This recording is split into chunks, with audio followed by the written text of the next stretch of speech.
Hello বন্ধুরা, রঙিলা কুকিংয়ে আবার একটা রেসিপি নিয়ে এসেছি। তো আপনারা সবাই কেমন আছেন? আশা করি সবাই ভালো আছেন।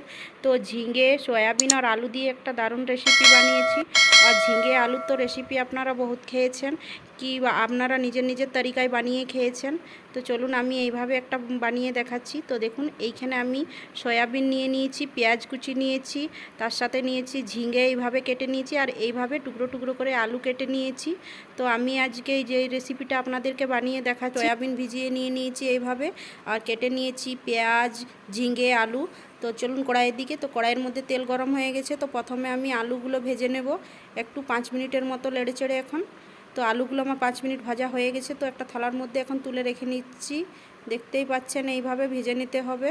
তো এইখানে সবগুলোকে এইভাবে ভেজে তুলে নিয়েছি দেখুন। তো এইখানে ওই তেলের মধ্যে আমি সয়াবিনকে এখন ভেজে নেব। দেখুন এইভাবে সয়াবিনগুলোকে ভেজে নিতে হবে।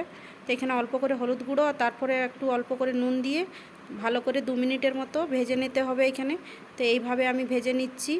তো এইভাবে ভাজা হয়ে গেছে আমার। তার সাথে দিয়ে দিচ্ছি ঝিঙেগুলো, এইভাবে যে টুকরো টুকরো করে কেটে রেখেছিলাম ঝিঙে। তো ঝিঙেগুলো এর মধ্যে 2 মিনিট দিয়ে পরে খুব ভালোভাবে ভেজে নিতে হবে নেড়ে চেড়ে। তো এইভাবে আমি ভেজে নিচ্ছি এখন।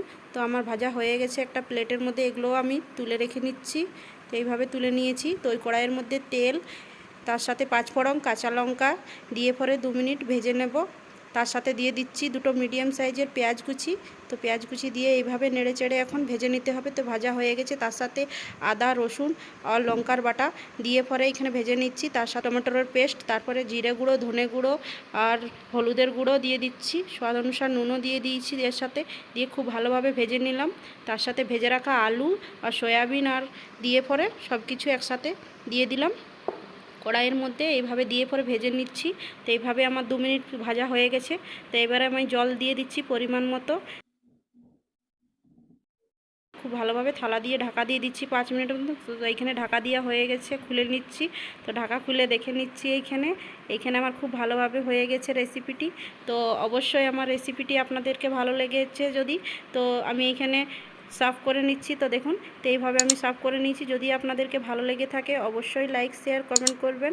আর পাশে থাকা বেল আইকনটি দেবেন পরবর্তীকালে নতুন নতুন ভিডিও পাওয়ার জন্য। তো ততক্ষণ টাটা, বাই বাই।